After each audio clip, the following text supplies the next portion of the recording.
Hello friends, welcome to target teaching exam. तो modern history preparation के क्रम में हम लोग देख रहे हैं एनसीईआरटी क्लास 8 के चैप्टर नंबर 5 को। उस क्रम में आज ये हमारा लास्ट वीडियो होने वाला है मॉडर्न हिस्ट्री के चैप्टर 5 का।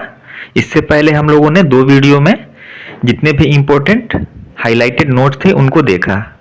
उसके आगे के जितने भी इम्पोर्टेंट नोट्स हैं इस वीडियो में देखने वाले हैं और उसके बाद आपको एमसीक्यू भी कराया जाएगा।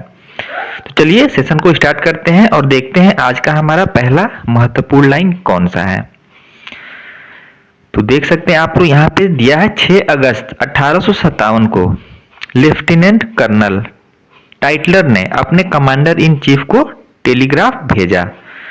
तो बीपीएससी यहाँ से क्वेश्चन बना सकता है आपका कि लेफ्टिनेंट कर्नल टाइटलर ने कमांडर इन चीफ को टेलीग्राफ कब भेजा था।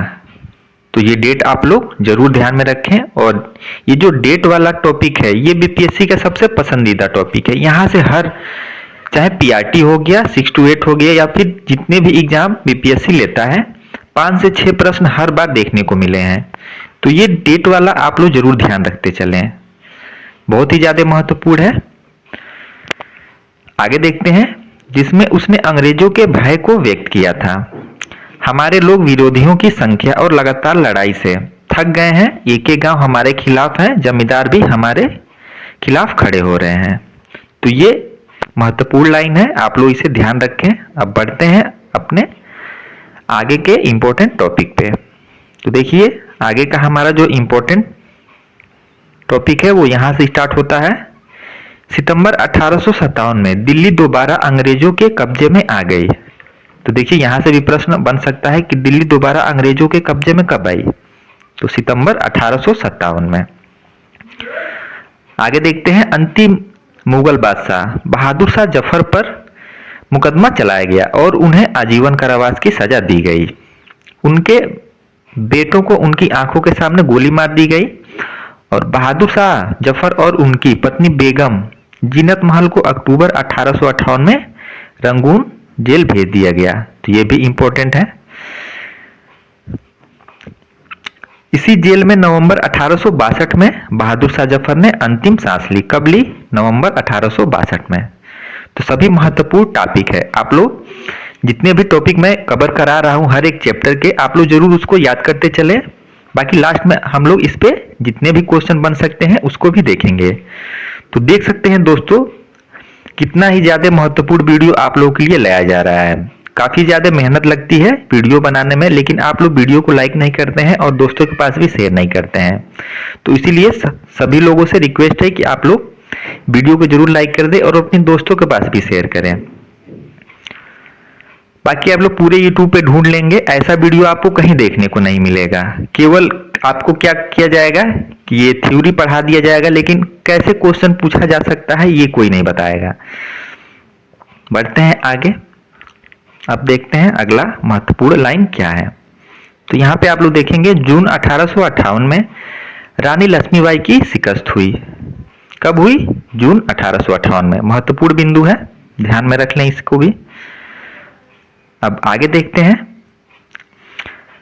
देखिए यहाँ पे महत्वपूर्ण लाइन कौन सा है कि तात्या टोपे मध्य भारत के जंगलों में रहते हुए आदिवासियों और किसानों की सहायता से छापामार युद्ध चलाते रहे। तो यहाँ से प्रश्न बन सकता है कि छापामार युद्ध किसने चलाया? तो तात्या टोपे ने। कहा? मध्य भारत के जंगलों में आदिवासियों और किसानों की सहायता से। बाकी हम लोग क्वेश्चन भी देखेंगे। अब आइए आगे बढ़ते हैं।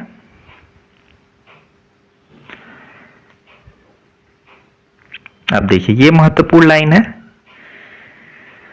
ब्रिटिश संसद ने 1858 में एक कानून पारित किया और ईस्ट इंडिया कंपनी के सारे अधिकार ब्रिटिश साम्राज्य के हाथों में सौंप दिए। तो देखिए यहां से प्रश्न बनता है, तो आप लोग जरूर ध्यान रखें कि भारत सरकार अधिनियम 1858 के तहत जो है जो भारत का गवर्नर जनरल का पद था उसको वायसराय का नाम दिया गया था। नीचे भी आप लोग देखेंगे यहाँ पे भारत के गवर्नर जनरल को वायसराय का ओहदा दिया गया। कब? भारत सरकार अधिनियम 1858 के तहत। और इसमें जो है यहाँ पे आप लोग देखेंगे इस प्रकार उसे इंग्लैंड के राजा या रानी का प्रतिनिधि घोषित कर दिया गया। यानी कि सारी शक्ति ब्रिटिश क्राउन के हाथों में सौंप दी गई। फलस्वरूप अंग्रेज सरकार ने भारत के शासन की जिम्मेदारी सीधे अपने हाथों में ले ली और इसके तहत जो भारत का पहला वायसराय बना था वो बना था लॉर्ड कैनिंग। यह भी महत्वपूर्ण बिंदु है। भारत का पहला वायसराय कौन था? Lord Canning. और यही भारत का अंतिम गवर्नर जनरल भी था, तो इसे भी आप लोग ध्यान रखें। बाकी हम लोग प्रश्न में भी देखने वाले हैं आगे। अब देखिए ये जो आपके बुक में दिया गया था, अब देखिए ऐसे ही जो इमेज होते हैं वहां से बीपीएससी प्रश्न बनाता है। अब देखिए ये कौन सा इमेज है, तो ये 1857 का विद्रोह के जितने भी प्रमुख केंद्र हैं ये सभी यहाँ पे दिए गए हैं, तो यहीं से बीपीएससी प्रश्न बना देगा। कैसे, उसको हम लोग अंतिम में देखने वाले हैं। बाकी आप लोग इसे देख लें। 1857 के विद्रोह के नेता और केंद्रों की सूची कि कौन से जो विद्रोही थे उन्होंने कहां से जो है किस जगह से कमान संभाली 1857 के विद्रोह की। देखिए जनरल बख्त खां, इन्होंने दिल्ली में 1857 के विद्रोह का नेतृत्व किया था। नाना साहेब कानपुर, नाना साहेब और तात्या टोपे ने कानपुर में, बेगम हजरत महल इन्होंने कहां पे, तो लखनऊ में 1857 के विद्रोह का नेतृत्व किया। खान बहादुर खान बरेली, कुंवर सिंह बिहार। तो ये चीजें बहुत ही साधारण चीजें हैं, सबको आसानी से ये चीजें आनी चाहिए। अगर आप लोग यहाँ तक पहुंचे हैं तो ये सभी चीजें आप लोगों को आसानी से पता होंगी। मौलवी अहमदुल्ला शाह फैजाबाद, रानी लक्ष्मीबाई झांसी। लेकिन फिर भी अगर किताब में दिया था तो मैंने उसको यहाँ पे दे दिया है। तो अब हम लोग जितने भी ऊपर हम लोगों ने महत्वपूर्ण बिंदु देखे हैं उनसे किस तरह से बीपीएससी प्रश्न पूछ सकता है उसको देखने वाले हैं। तो आइए देखते हैं पहला प्रश्न। 6 अगस्त 1857 को लेफ्टिनेंट कर्नल टाइटलर ने अपने कमांडर इन चीफ को क्या संदेश भेजा था?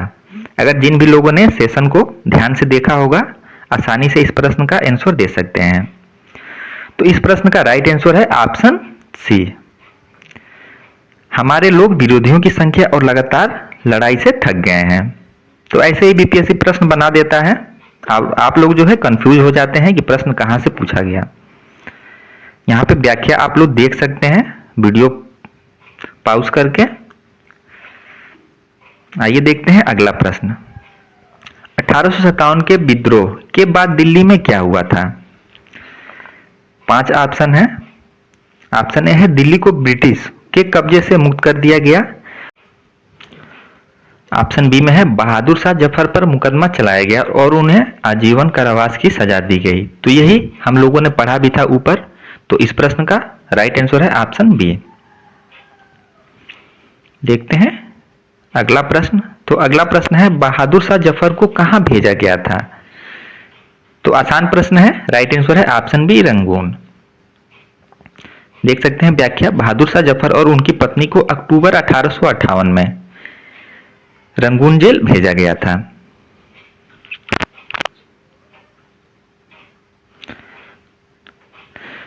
प्रश्न संख्या 4, रानी लक्ष्मीबाई की शिकस्त कब हुई थी? तो ऊपर हम लोगों ने देखा कब हुई थी, 1858 में। और कब? तो यहाँ व्याख्या में आप लोग देखेंगे रानी लक्ष्मीबाई की शिकस्त जून 1858 में हुई थी और उन्हें मार दिया गया था। प्रश्न संख्या 5, तात्या टोपे ने किस प्रकार का युद्ध चलाया था? आसान प्रश्न है। ऊपर जिन भी लोगों ने हाइलाइटेड नोट्स को देखा है उन्होंने आसानी से इस प्रश्न का आंसर दे दिया होगा। राइट आंसर है ऑप्शन बी छापामार युद्ध। तो दोस्तों देख सकते हैं आप लोग कितना मेहनत किया गया है आपके क्वेश्चन को बनाने में। जिस तरह से आप लोगों को नोट्स में पढ़ाया गया हाइलाइटेड नोट्स में एनसीईआरटी के, उसी तरह से आपके क्वेश्चन भी क्रिएट करके आपको दिए जा रहे हैं। तो आपकी भी जिम्मेदारी है कि आप लोग वीडियो को जरूर लाइक करें और शेयर करें और सब्सक्राइब करें। अगला प्रश्न देखते हैं। प्रश्न संख्या 6, 1858 में ब्रिटिश संसद द्वारा कौन सा नया कानून पारित किया गया था? तो 5 ऑप्शन है। तो इसमें राइट आंसर है option B East India Company के अधिकारों का हस्तांतरण, जिसमें कि सारी शक्तियां ब्रिटिश क्राउन के हाथों में दी गई थी। यहाँ पे आप लोग व्याख्या में देख सकते हैं, सारी चीजें दी गई हैं डिटेल के साथ। अब आइए देखते हैं प्रश्न संख्या 7। भारतीय मामलों को बेहतर ढंग से संभालने के लिए ब्रिटिश संसद ने क्या किया था? तो इसका राइट आंसर है ऑप्शन बी, भारत के गवर्नर जनरल के पद को वायसराय का ओहदा दिया। प्रश्न संख्या 8। उड़ीसा में पहला लोकप्रिय सशस्त्र संघर्ष कौन सा था? तो ये था पाइका विद्रोह। और कब हुआ था? ये हुआ था 1817 में। व्याख्या में आप लोग नीचे देखेंगे, उड़ीसा में पहला लोकप्रिय सशस्त्र संघर्ष पाइका विद्रोह 1817 में हुआ था, जिसका पहला ब्रिटिश शासन पर दूरगामी प्रभाव पड़ा। प्रश्न संख्या 9। बहादुर शाह जफर को किस स्थान पर अंतिम समय में रखा गया था? तो इस प्रश्न का सही उत्तर है ऑप्शन बी, रंगून। आसान प्रश्न है, देखते हैं। प्रश्न संख्या 10। तात्या टोपे किस प्रकार की गतिविधियों में शामिल थे? तो ये प्रश्न ऊपर भी आ चुका है, छापामार युद्ध। भारत के गवर्नर जनरल को किस ओहदे पर नियुक्त किया गया? तो वायसराय।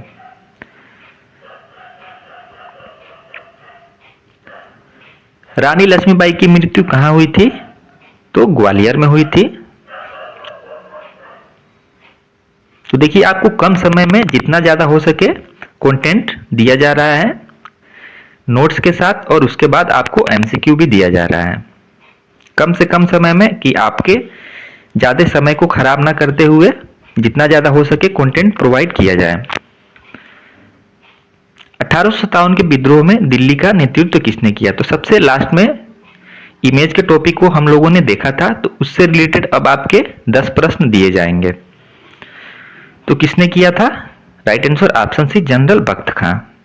तो देखिए, आसान प्रश्न पे हम लोग ज्यादा समय नहीं खराब करेंगे, आगे बढ़ते जाएंगे आंसर देख के।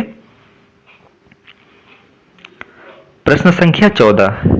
कानपुर केंद्र से 1857 के विद्रोह का नेतृत्व किसने किया? नाना साहेब और तात्या टोपे ने। तो ऑप्शन में केवल नाना साहेब है, तो राइट आंसर है ऑप्शन बी। प्रश्न संख्या 15 है, बेगम हजरत महल का संबंध किस केंद्र से था? तो इनका संबंध था ऑप्शन ए, लखनऊ से। प्रश्न संख्या 16। 1857 में बिहार में विद्रोह का नेतृत्व किसने किया? कुंवर सिंह, राइट आंसर है। प्रश्न संख्या 17। झांसी की रानी लक्ष्मीबाई का मुख्य केंद्र कौन सा था? इजी प्रश्न है, ऑप्शन सी राइट आंसर है। प्रश्न संख्या 18। खान बहादुर ने 1857 में विद्रोह का नेतृत्व कहां किया? ये किया था बरेली में। और आज का हमारा सेकेंड लास्ट प्रश्न है, निम्नलिखित में से कौन फैजाबाद से 1857 के विद्रोह का नेता था? तो इस प्रश्न का आंसर आप लोग कमेंट में करेंगे। और आज का हमारा अंतिम प्रश्न है, नाना साहेब किस स्थान से जुड़े हुए थे? तो कानपुर। तो यहाँ पे आज का हमारा सेशन खत्म होता है।